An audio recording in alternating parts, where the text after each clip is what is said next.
Hey everyone, before I get started, I just want to remind you that if you like my content, hit that like button, subscribe to my channel, and then join the Militia Man and Crew Patreon community by clicking the link in the caption.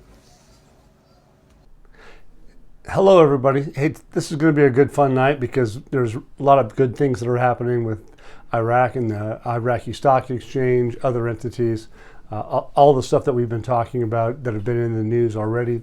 And we're going to go over a few things that they may overlap, but that's okay. The nice thing is that Iraq stock market soars 97%. I think the other day we talked about, 52%? And that was a pretty bold statement for them to say that. But that's pretty good because now they're talking about a day or so ago that they are at 97% annual gain as an indication of economic upswing. Well, what are they doing tomorrow? They're going to have a International Baghdad Fair, the 47th, and they're going to have a lot of people that are going to come for what? Reconstruction and construction. While having that construction fair, they're going to do things that are going to be going forward towards what?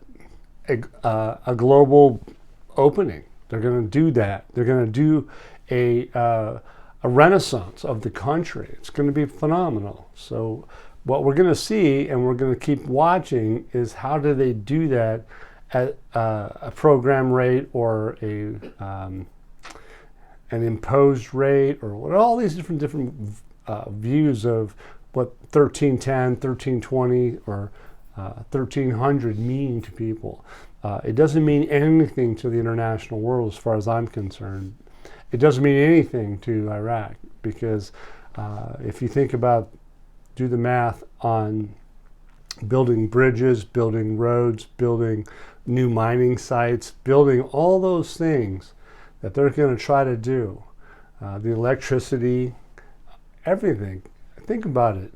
Divide that into 1310 at our day-to-day costs in the United States, or the day-to-day costs in Brazil, or anywhere from India, or even in Russia, the BRICS nations that everybody likes to say, well, Iraq's not going to do anything because of the BRICS. Bottom line is Iraq is going to have to rebuild their country with a real effective exchange rate, and they're going to have to do that on an international stage. Nobody said that there's any country out there. If any of you guys have this, bring it on.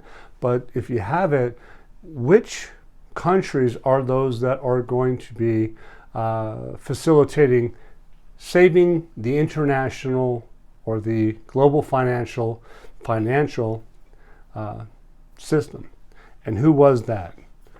Did J.P. Morgan talk about any country or any company in BRICS? Or did any of the Russia, India, China, any of those? They didn't do that. They did that in the United States Assembly, UN Assembly, and they talked about Iraq. So anyway, keep that in mind. What is one of the roles of the currency exchange rates?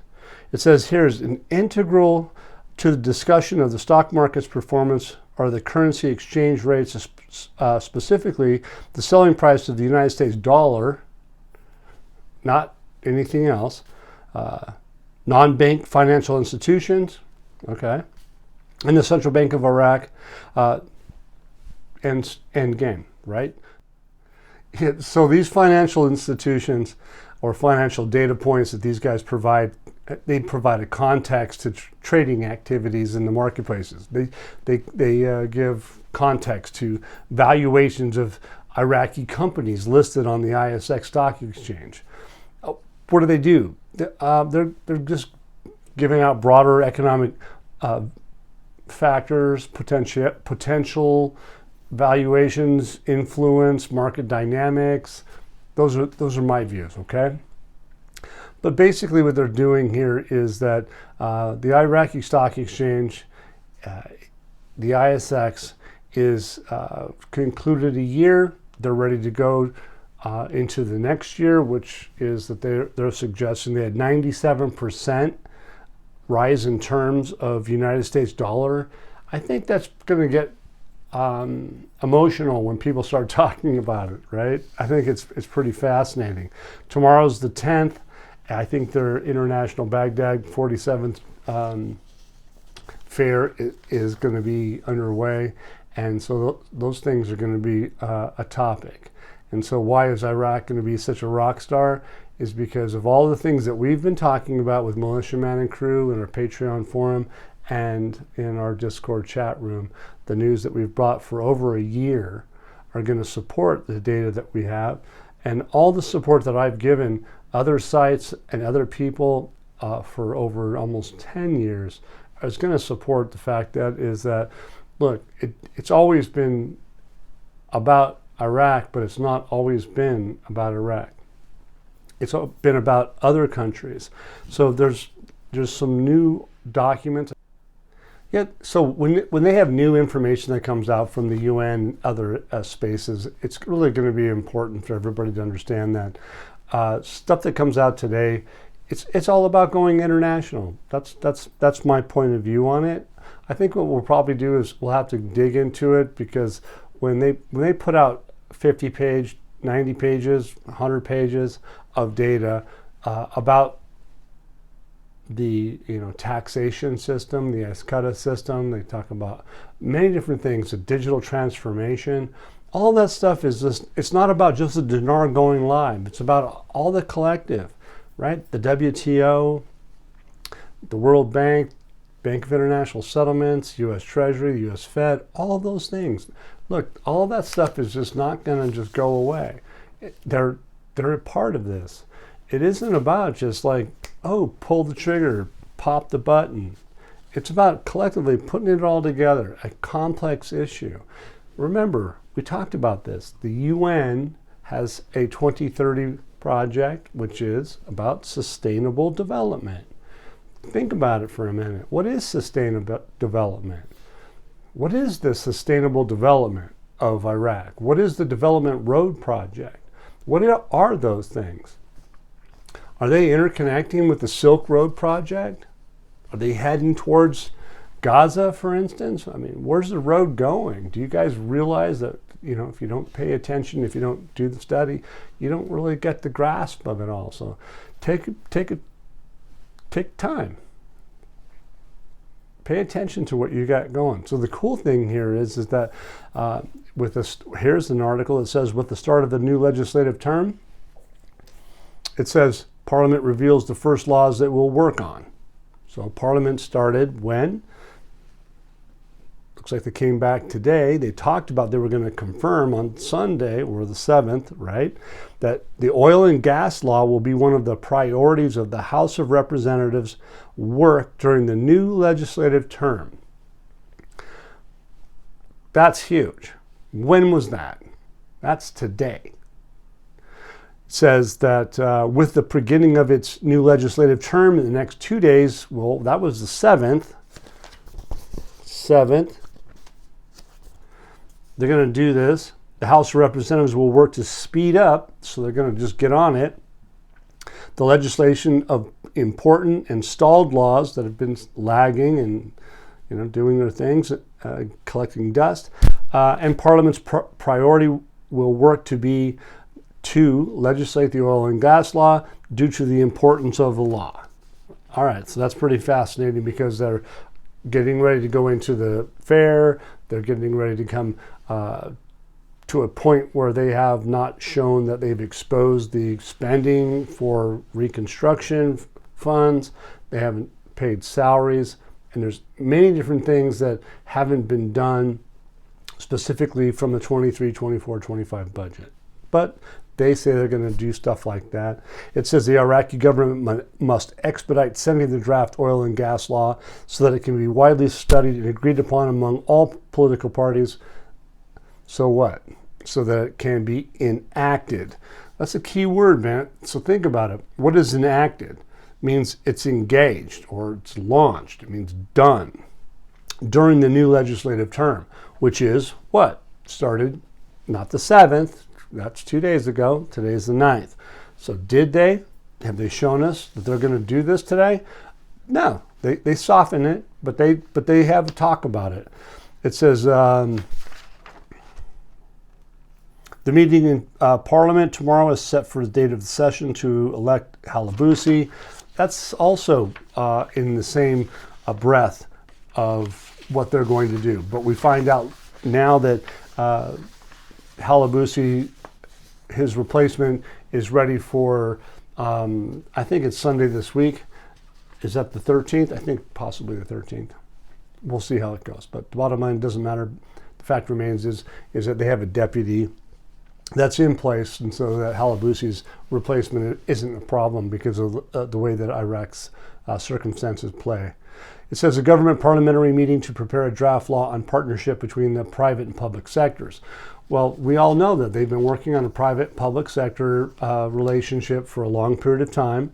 It says the importance of the partnership law between the private and public sectors.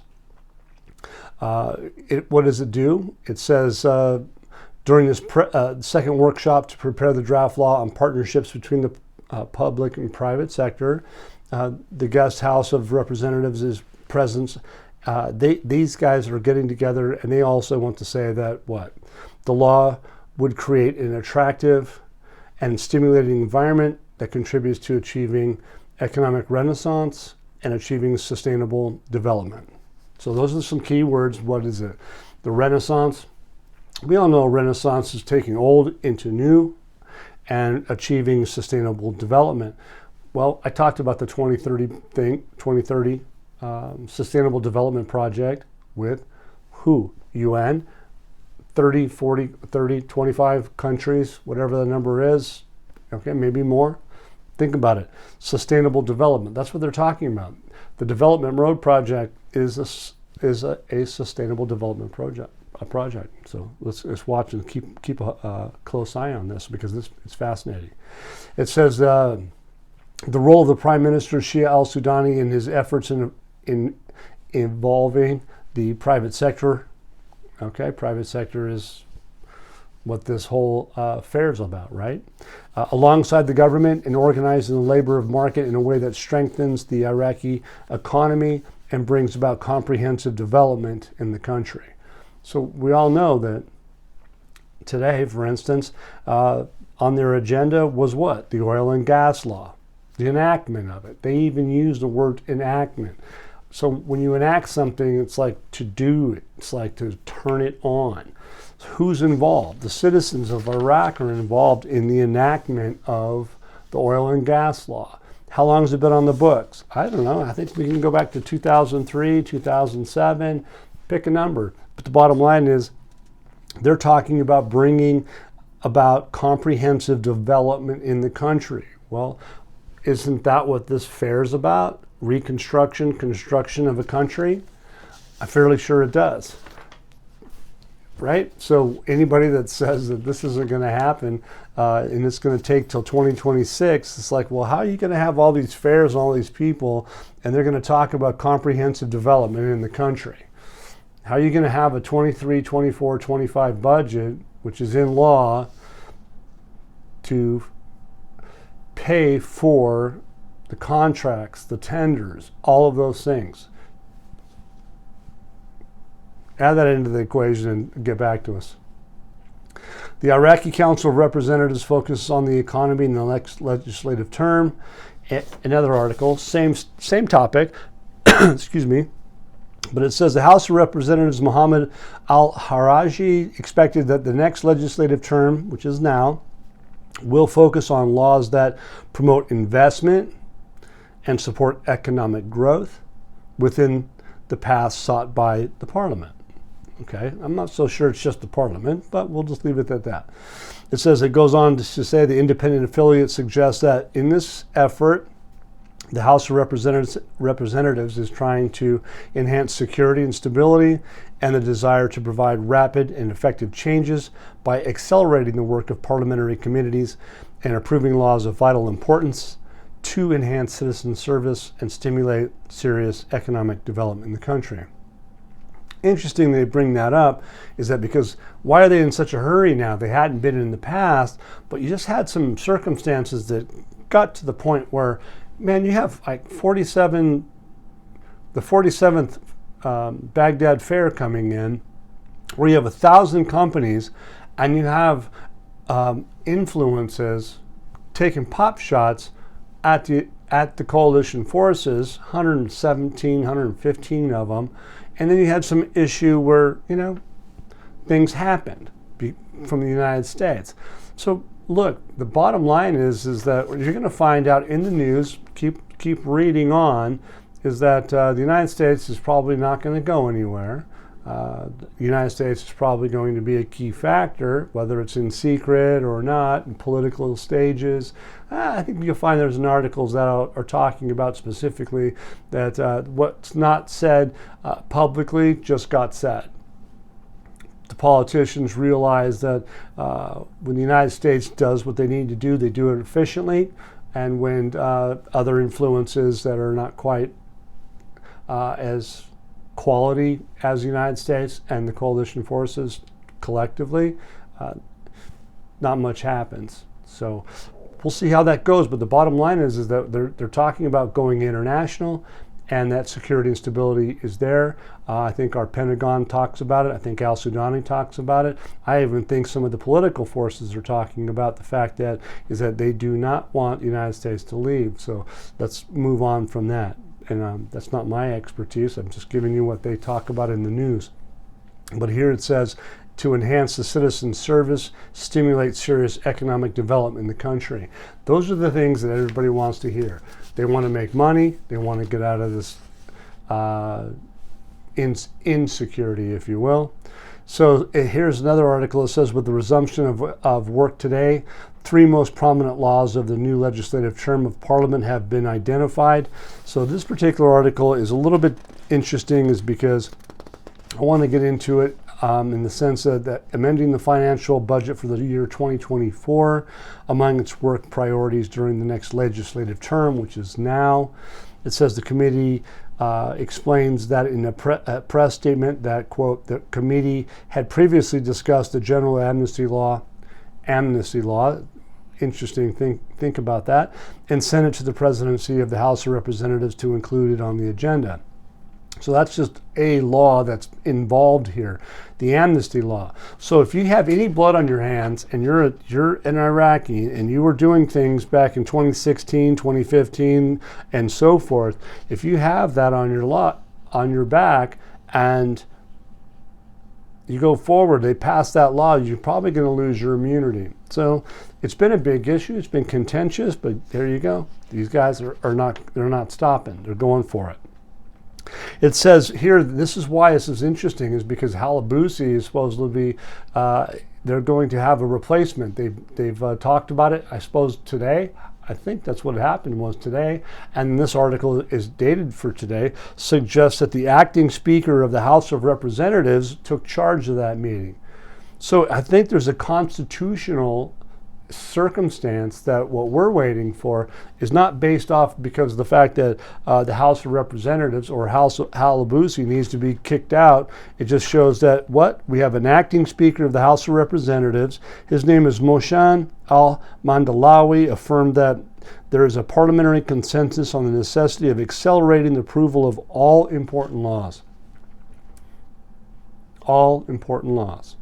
And this requires the parliamentary committees to intensify their meetings to discuss all draft and proposals of laws and agreements referred to the Council with the aim of maturing them and presenting them to vote, stressing that, quote, priority should be given to legislation that does what? Serves the citizens and their interests and projects that they achieve real economic development for the country. Pretty much drop the mic on that. You guys can come into Patreon. I've written about this. I think I've got a huge paragraphs about it, and it gives you my opinion. But the bottom line is the Iraqi Business Council, electronic payments, does not limit the rise of the dollar. And why is this important? I believe is there is no economic benefit to the electronic payment service, and opening bank accounts will reveal those who receive 2 or more salaries. It will also eliminate corruption and not adopt electronic payments. So when you go into this, you have to add that into the equation and say, well, why is that important? It is because the fact is that these guys are trying to avoid using the new platform. They're trying to avoid using the new system. So all of those that are not interested in moving the ball forward in Iraq, you can find that they're suggesting that what? Why is the 2024 budget such a problem? Well, Kurdistan has been pretty much known for multiple people on salaries. And so in this particular portion of it, it basically states that the electronic payments, which they're trying to knock down and make people think that it's a bad thing, and you got to think about, well, where's this coming from? Well, those that have been doing what? Having 3 or 4 salaries, they don't want those 3 or 4, 1 to 3 salaries being gone. They want to keep getting their money. Well, what happens with the electronic payment service is that you can't have 3 people getting the same salary. So your dole is going to shrink. And that's what's happening. So you got to be really careful when you read the articles. And there's some folks out there suggesting that we don't pay attention to that negative. It's just that when the negative is negative, you got to have it placed in a proper perspective. So Ray out there on YouTube, consider what I just said. The next thing is the Prime Minister's support for the central bank's measures enabled an economy to recover. The Private Banks Association, they're working with the Minister of Prime Minister, and what are they doing? They're also talking with Samir al-Nasiri. He goes on and makes a statement about that. Since they've been assuming responsibility and the government has implemented procedures that have developed a detailed roadmap to address the loss of methodology and the previous dispersion in financial policies, so that the chaos in managing the economy and the imbalance that has caused this occurred as a result of lack of coordination between fiscal and monetary policies. Getting long-winded, I'm sorry. But he goes on to say, the map included diagnosing the deficiencies and developing solutions in coordination between the government and the central bank. So they're working things out, accompanied by the bank reconsidering the tools and applications of monetary policy and focusing in its plans on achieving priorities that are based on achieving financial and banking reforms first. We all know that.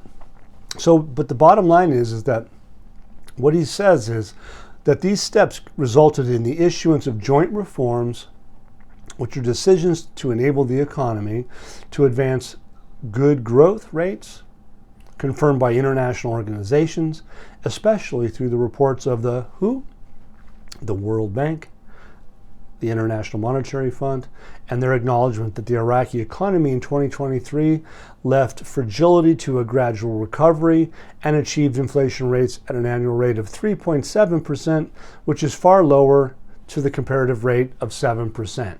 That's almost like, well, it's not quite 50%, but that's pretty big. So they're really giving kudos to Iraq.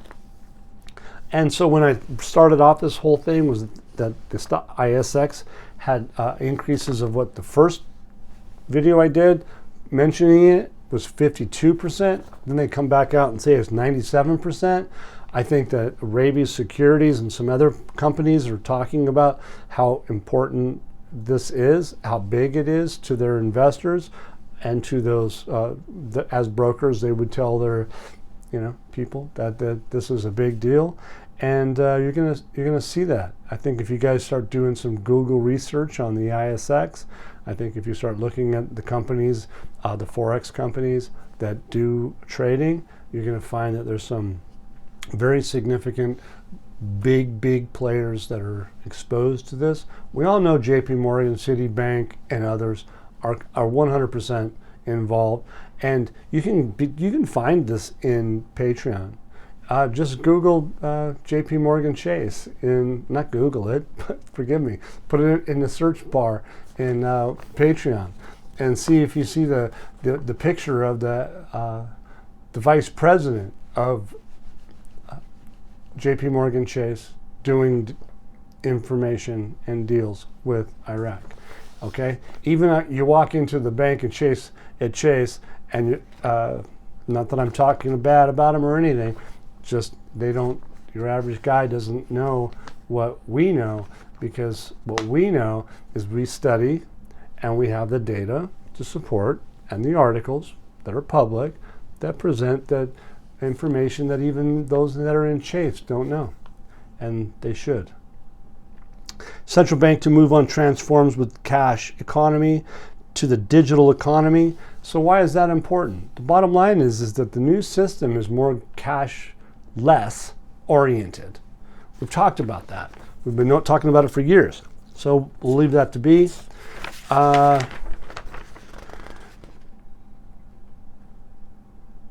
Wait, back up. The procedures also include, to do things in respect to financing, it says the procedures also include organizing the financing of foreign trade and moving banks to build trust relations with those global correspondent banks, that are going to work with Iraq doing trade, right? They're in the United States. They're around the world, okay?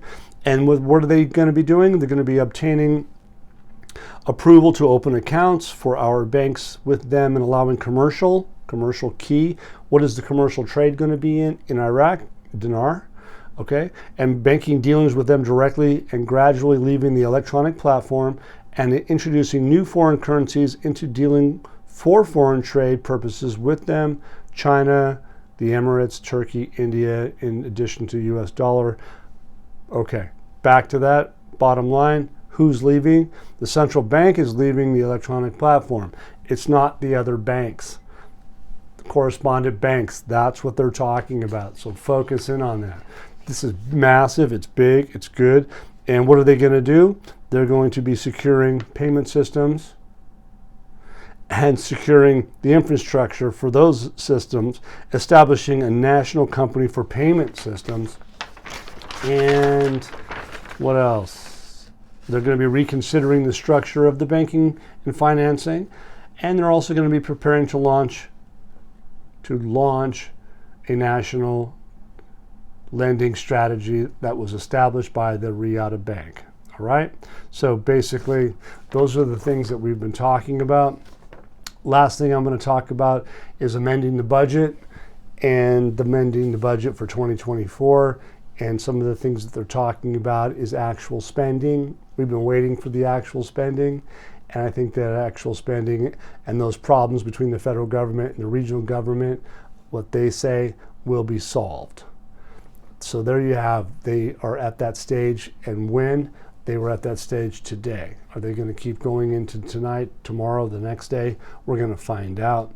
But their bottom line is that they have a few little items to hammer out, and they'll be done. So everybody, thank you. If you like my content, hit that like button. And if you want to subscribe, that'd be awesome.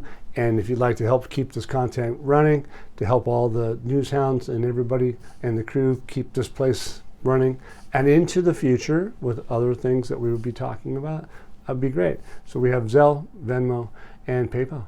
Thank you so much, you guys. Once again, guys, don't forget to hit that like button if you like this content, subscribe to the channel, or join us at the Militia Man and Crew Patreon community for even more exclusive content. You can also donate to this channel by hitting the links in the banner to help keep this page up and running. Your generous support is greatly appreciated, as always. Much, much appreciated. Thank you so much, and have a great day.